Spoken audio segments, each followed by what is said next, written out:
All right, welcome to another episode of Trends You Cannot Ignore. Our special guest today is Mark Schaefer. He's a globally recognized speaker, educator, business consultant, author of books such as Own and The Marketing Rebellion. And he's also, as I mentioned already, got a new book out called Cumulative Advantage: How to Build Momentum for Your Ideas, Business, and Life Against All Odds. So, Mark, welcome back. You were a awesome presenter at this year's summit as well. So I know many of the people are excited to hear what you've learned since we last talked to you.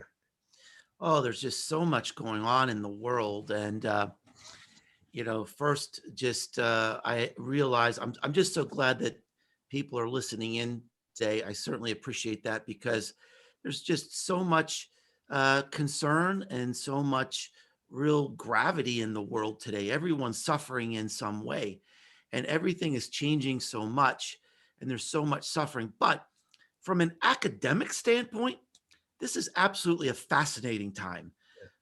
We've just seen so much change, and one of the things I talk about in the book is that opportunities are created when there's a fracture in the status quo. I call this the seam. The seam opens. Something it's ready for a new opportunity, ready for a new idea. And I predicted last March that we would see more startups in the next 6 months than any time in American history. And that came true. In fact, we have more startups than, unfortunately, all these businesses failing because there's a fracture in the seam. We have this new set of unmet or undermet customer needs. So it's just been absolutely fascinating to see how marketing, how business is changing, evolving in millions of ways, big and small. I think another way we can connect the dots here is I know many people here have read the Marketing Rebellion book talking about the most human company wins. How is that playing out? A lot of people say, the book is coming true through the pandemic because the companies that are wed to an advertising script look silly. But the ones who are rolling up their sleeves and really showing up in the community, one of my favorite quotes in the book is businesses today can't be in a community. They need to be of the community, especially now. Marketing is about building this emotional connection between what we do and our audience or our customers.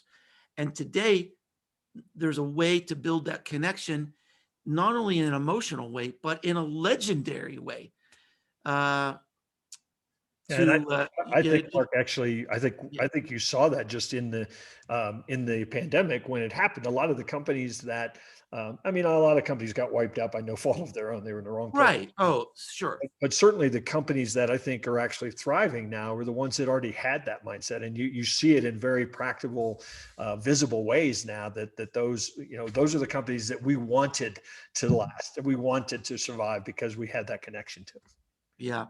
A story that meant a lot to me was this furniture company in Houston that opened up their doors when the ice storm hit and people lost their power, they're freezing. They didn't lose power. So they all opened up their showroom and said, if you're cold, you can come stay here. They had thousands of people come just to sit in a seat and be warm. They were having 500 people a night sleep on their mattresses. He brought in food. He set up a play area for children. And how did I learn about this? It was on the front page of the New York Times because this man is now a legend. The people in Houston will never buy furniture from anybody again except this man. Probably cost him less than a full page ad in the Houston. Right. Or something. Far less. Yeah. So one of the questions I always like to start off to just tee up, like, what are you really hot about? What do you think's coming that's got you excited right now? Well, there's so much, one thing that I think is going to be fascinating to see this evolve over the next 2 years. It's going to have vast implications for all of us in business and really all of us really as a civilization, is this idea of synthetic content. So we've all seen these little videos where, someone fakes President Obama or something, saying something he wouldn't normally say, and it looks very realistic. Well, these tools are becoming available where you can create this like sort of Hollywood quality content with images and voice patterns of anybody. Now, in one respect, this is going to unleash an unbelievable amount of creativity. It's just mind-boggling what is going to happen when these tools are in the hands of creatives. Now, as we know, unfortunately, in our world where corruption can occur, corruption will occur. And this is going to end up in the hands of a lot of bad people too. And there's 1,000 bad people for every good person that's going to try to rein this in. So, so that's something that's going to be fascinating to watch. I think one of the things that I'm really thinking a lot about and writing a lot about is the ways the pandemic are going to change people permanently. I told this little story. I think I told this on my blog. Been writing so much, it's hard to remember what I published and what I didn't, but I was at my daughter-in-law's house and she was livid. And I said, "What's wrong?" And she showed me this video on Instagram of her 2-year-old nephew blowing out candles on a Barney birthday cake.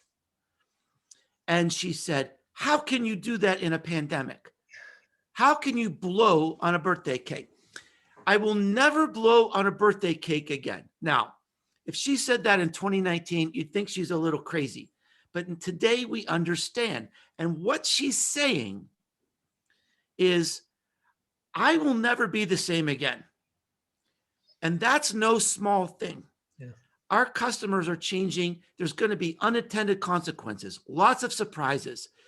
We are conditioning a generation really to have post-traumatic stress disorder. They've been so fearful, locked in, lonely, isolated, depressed for months and months and months, and people are going to change. And by the way, wasn't it curious that he was blowing out a Barney birthday cake? This was a children's character that basically was retired in the 90s, but it meant something to the mother. This is a time when customers need comfort, assurance. We're going to see big trends in nostalgia, safety, and assurance is going to be a big trend in business and marketing. But the real question is, can you still sing the Barney opening theme song? I could never sing the Barney opening. I'll start it for you. I think that was slightly, maybe, I don't know. My kids never were into Barney. When my kids were little, I mean, I Yeah. listened to that 7 billion times. All right. So you wrote recently an article about SEO. Is SEO an investment? As an investment, always smart for your business? You have an audience today of people that spend some amount of time convincing people, yes, it is good Sorry, investment. guys. No, but I think your points were very well taken because Be gentle. No. I do know some people are going to have some questions, but I think that your points are very well taken, that there's no question there are situations in which SEO is probably one of the primary tactics, but there are also people that have come to believe that they can rank on page 1 for the term marketing if they just, hire an SEO person. Right. And that's really the issue, John. And look, one of the things I admire about you and your company is that the culture comes from the top. And I know you as a man would never sponsor anything that was unethical or harmful in any way. Unfortunately, I encounter really unethical people in this marketing world all the time. And I experience this every week where people are coming to me saying, I'm so confused. The SEO people say they can do this, this, this, and they want $10,000 a month. And I just wanted people to kind of step back and ask the right questions. Tell me specifically, where do I rank? What are my chances of really competing with my competitors? And SEO is nuanced and is complex. My article was not nuanced and complex. It was just a very high level. I think I characterize it as quick and dirty. Just ask a question. Just have a realistic view of what's possible today. And that was the purpose of the article. I sort of expected a little bit of backlash. I didn't get it. So maybe I'll get it today. Well, I don't think anybody here disagrees. I think Yeah, but most people said, yeah, this was really helpful. I think this is a good guideline to think about. I think we're very much, a lot of the folks on the call today are who are very much in the trenches doing that work. And I will tell you that one of the things we see is just what you mentioned. We see a lot of people that have spent, $3,000 a month for an SEO expert, and then they call us in to say, well, how come I'm not getting results? Yeah, it's time for duct tape to clean up the mess. We're not sure what that person's been doing for you. That's why you're not getting any results. I see that all the time. Yeah. It's just I can't even imagine what they're doing with that money. Yeah. And a lot of it's also is, our point of view is that SEO is a strategic element that is connected to your website and your content. It's not a standalone element. Those three things function very much in concert, or you're really not in the game. And that's a point of view that's not shared by all the SEO folks out there. Yeah. So let's talk a little bit about social media. You got in some ways, you got your start. I mean, your first few books were about social media. You hosted and sponsored a conference called Social Slam that I had the pleasure of attending one year. So much fun. Yeah. So what's your take as far as the future of social media? I mean, I suppose the new hot player is Clubhouse, for example. What's your take on not only like what's coming, what's useful, what's not useful, but how should business owners be looking at sort of the shifting sands of social media? Yeah. Well, first of all, I think Clubhouse is really interesting. I think and Clubhouse is actually sort of like an element of a prediction that I made about how social media is going to fragment as we go into the future. So I think it's going to fragment in two different ways. One is going to be by demographics. So the only group really growing on Facebook right now is 55 and over. Snapchat is basically 35 to 18. TikTok, 18 and under, generally speaking. Now, the young people coming up, they're going to be looking at their brothers and sisters and saying, no, they're on TikTok. I want to do something else. So I would say in the next, maybe 3 years, there'll be another fragmentation where something will develop that will appeal to the next generation. I also think that generation on Snapchat will stay on Snapchat because they have an emotional connection. It's their place. Yeah. Snapchat isn't growing. I'm not optimistic that they are going to grow, but I do think they have a long-lasting impact. TikTok the same way, because they've got that emotional connection. Now, the other way social media, a couple other factors. Number one, obviously, regulation. Something is going to happen around social media and regulation, probably a lot. This is the only thing really that Republicans and Democrats are agreeing with right now. There's too much power. There's too much gray area here where we don't know what to do. We've never had a Facebook before. The world has never had this platform before. The questions that the government is asking is probably 5 years too late, but something's going to happen. Now, one of the things that's interesting about Clubhouse is it sort of replicates a traditional media that we're familiar with, like talk radio. Right. Clubhouse is talk radio for this generation, and it gives us the power to live out our fantasy being this talk radio show host. So another way social media could fragment is to look at what are the other ways we love media, consume media, and how could that translate into social media in some way. One of the codes that still hasn't been cracked, I think, is replicating the user experience of like a beautiful magazine like National Geographic or something like that. I think there's a way to make it more interactive. I think we're going to enter a period where how the story is presented will be as compelling as the story itself. The New York Times is doing a lot, mashing up, maps Mhm. and videos and charts and moving objects crawling around a page all in one story.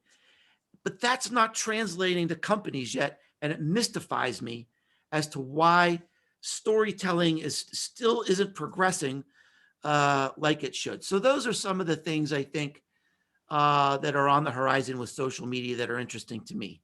Yeah, one of the things that I want to highlight that you said there is that not only do we have more platforms, I think they're getting more complex, at least to make a dent in. I mean, they've Yeah. all got their versions of how you do videos, how you do stories, how you do reels, hosting, audio content. And I think it's making it harder for, not that this was ever a good strategy, but I think it's making it harder for somebody to be omnipresent in social media. And that Yeah. the play today, I think, is to figure out the one or two places you can actually get good at. I think that's how I think it's actually going to be demanded of us, unless you want to. No, I think I'm 100% with you. And I look at Clubhouse as a potential huge fail for content creators in social media for two reasons. Well, first of all, it's a big time suck. It's synchronous content. So asynchronous content is a blog post. I can read it at 2 in the morning if I want to. A podcast. Clubhouse, to create and consume the content, it's in the moment. You have to be there. You can't record it. I've tried. You can't record it because there was someone giving a talk. Barbara Corcoran from Shark Tank was on there. I literally pulled off my car off the road. She was giving this beautiful speech. I said, I got to record this. This would make a great blog post. Wouldn't record. So it's asynchronous content. It's synchronous content. It can't be archived. It can't be discovered. So, that's that. And it's a big time suck. So why would I devote my time creating hours and hours of content that can never be found, can never be discovered? I do think it's a way to build an audience, to find new people you've never been exposed to. From a personal standpoint, it's a lot of fun. Yeah. And people are spending the time. Why? Because we have 20 million people in America who are unemployed. They've got all the time in the world. Yeah. And so I think it's going to last. It's not going to be Facebook big. It's going to be Pinterest big. But it's just not sustainable because few people have the amount of time to devote to that every day.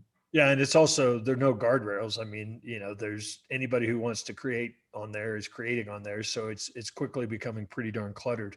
I suspect the play on Clubhouse, as you mentioned, if I'm an author, or I'm somebody that's seen as an authority, and I can build audience there, is to how fast can I get them off of there? On Yes. my other platforms that That's exactly what people are doing, is they're saying, follow me on Instagram, follow me. Here's my blog. Here's my YouTube channel. Yep. So the new book, Cumulative Advantage. You actually posed this idea to me that you believe that kind of how your new book fits into this is parallels the number one question in the mind of every small business. So Yeah. I'll let you unpack that.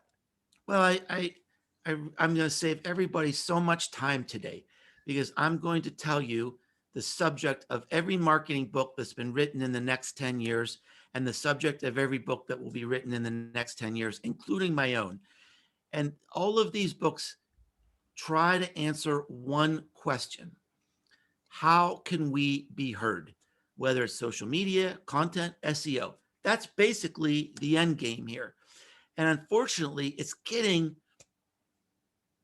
so difficult in a just a daunting and overwhelming way to try to be the signal amid this huge wall of noise. Um, it's again, it's getting harder every day. So um, I thought about the trajectory of my own career and how I've tried to get people to create content and stand out and use all these tools. And you've got to be relevant and interesting and entertaining. You've got to be superior in your niche. And here's the sort of the revelation I had is that today, even if you're great, it's not enough. You could be buried, even if you're great and you're giving your very best effort. And I'm not the kind of guy to say, oh, well, we're just going to give up, game over. I want to figure this out. And I sort of went down this rabbit hole of momentum of, okay, if we're doing everything we can and we have a presence and we're creating content, how do we build momentum to reach that level that other people are at? From your SEO experience, if you have a website that's powerful, it's been there forever, how do you unseat that website? You probably can't. So we've got to find some other way. And that's really the heart of why I wrote this book. And there's other reasons too. There's some sort of social issues that are kind of weaved in this book as well. But the heart of the book is, what is the science behind momentum? How do you, if you don't have some advantage like millions of dollars or a Nobel Prize or an Ivy League education, how do you build that momentum? Can you do it from a standing start? The answer is yes. And I walk through the pattern in this book of how it's done. So Mark and I are going to record a podcast after this, so be on the lookout for that as well. I dropped the link to Mark's book in chat, and I don't want you to go anywhere, but if you can multitask, go buy his book right now. Tell him thanks. And Oh, that's awesome. Thank yeah. you. Here's my guarantee. It's not a very long book. It's like 230 pages. Many people are reading it in one day, one evening. If you read the book, you'll never see the world the same way again. You'll start seeing these patterns in your own life, in other people's lives. You'll never see the world the same way again. So I've got one more question for, people are saying they don't see the link. You can find it on Amazon. Yeah. Cumulative Advantage is the book. There it is again. Yeah. Hopefully that showed up again to everyone. So I'm going to ask Mark one more question, but if you guys have questions, as just kind of raise your hand or turn your camera on and you can ask Mark directly. Sort of the obligatory COVID question. What in your mind are a couple of the things that you think we're never going back to? Business travel is going to be cut in half. Yeah. Conference attendance is going to be cut in half. At least half the people that are working remotely today are going to remain working remotely. Those are some of the big things. I think there's going to be some dramatic long-term implications for education. I think the technology is going to overcome some of the hurdles that we have with networking and communicating and relationships, some of the side benefits that we might get from attending a live class or something. And I think that there's going to be a lot more. I mean, people just are not going to pay $30,000 a semester when they see, oh, look, wait a minute, if I can do this online and do it for $5,000, why would I really do that? So I think there's going to be a big shift there. Yeah, that's obviously, I'm not sure I didn't say it, but you are a professor at Rutgers. And Yes.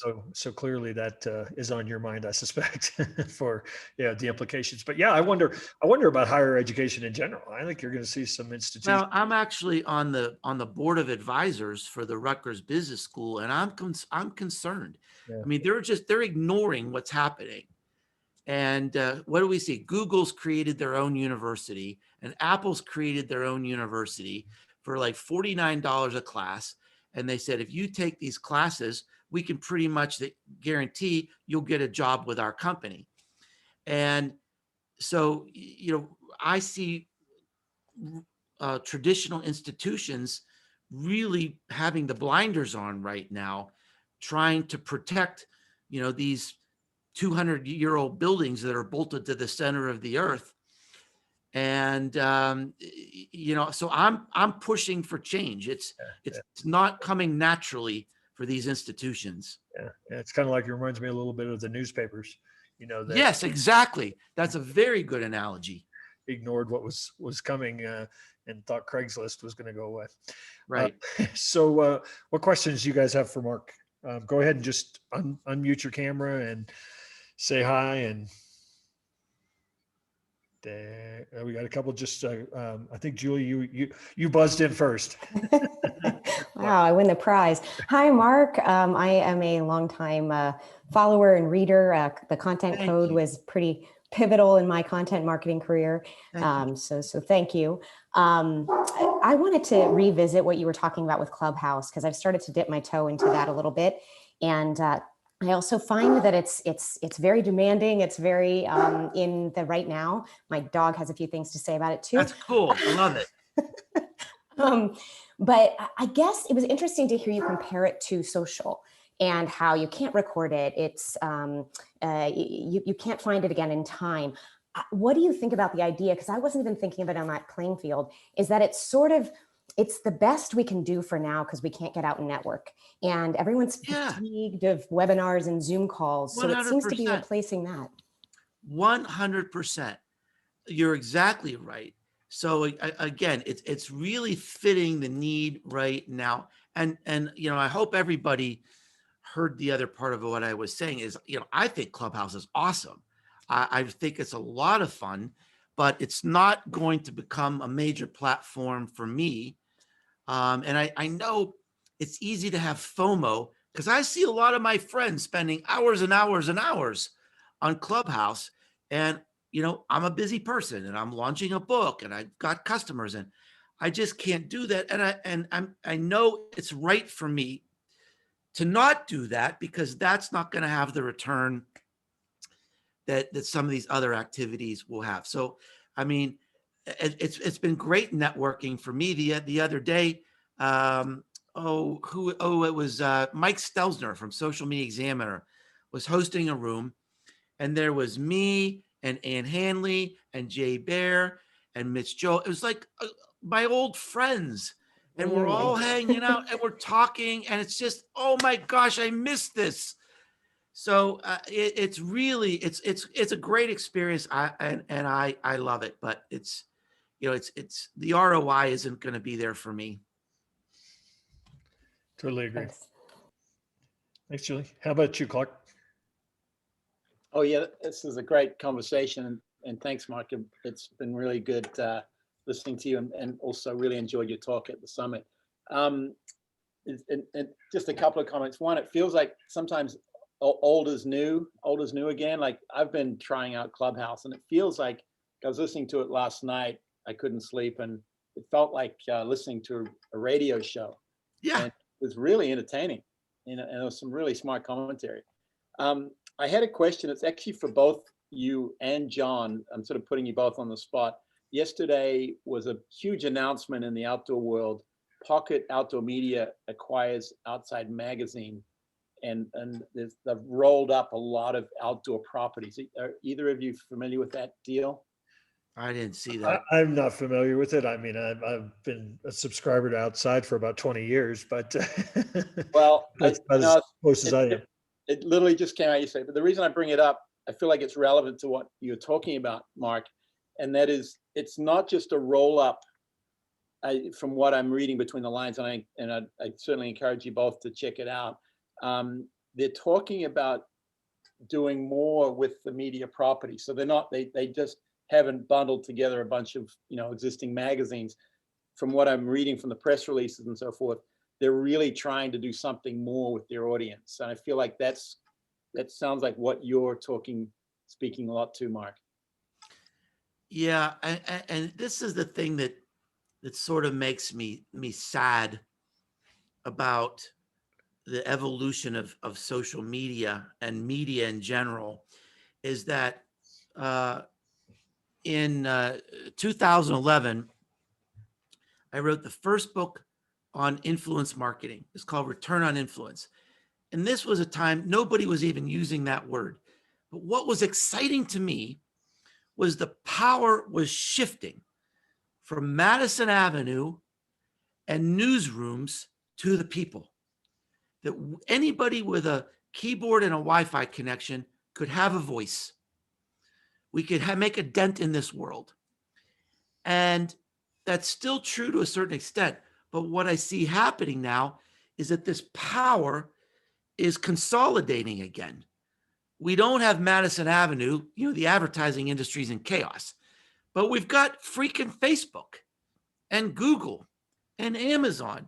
And now, all these media companies, as you mentioned, they're going to be they're forming and coagulating and getting in bigger and bigger, basically to regain their power that they lost. So I do see this trend of scale to win. And if you're an individual or a small business, you're going to have to be differentiated and really, really good in your niche to stand out against, this arms race that we're seeing in big media. So it's like we're going back to big media. It's too bad, but. Awesome. All right. Thanks, Clark. And I'll tee you up, and this unfortunately will be our last question of the day. Thanks. Aw. Okay, quick question. It won't come as a surprise to the people in the audience here or John, but I work with remodeling contractors. And after reading your article that was posted in our duct tape Facebook group and seeing the comments, as a marketing coach, I help guide people to what they should be doing. What would you have to say about paid SEO and monthly subscription-based things, or paying an agency on a monthly basis as a remodeling contractor? When is it good? When is it not good? Well, I think it's good when you've got a plan, you've got a strategy to realistically realize an ROI from that. And some of that may take experimentation. I mean, I recognize sometimes you just don't know.